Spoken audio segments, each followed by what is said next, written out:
Alright guys, so today I'm going to show you how you can access Apple TV on your LG TV. So right now we have YouTube on our screen. We need to go to the home screen. So for that we need to press this home button. Just like so, it brings us to the home screen. So first step you have to do is to try to find Apple TV, which I find right here in this application line. So if it's not in your application line, you'll need to go to this apps icon, you click on that, and once it's launched, you go up in the right upper corner and find this search icon.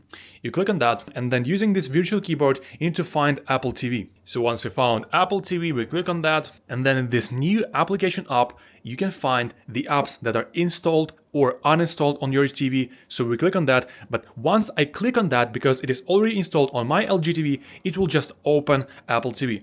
In your case, if it's not installed, it will ask if you want to install Apple TV, and all you need to do is to press install. So once the installation process is finished, you can start using Apple TV. If you found this video useful, please consider liking this video and subscribing to the channel.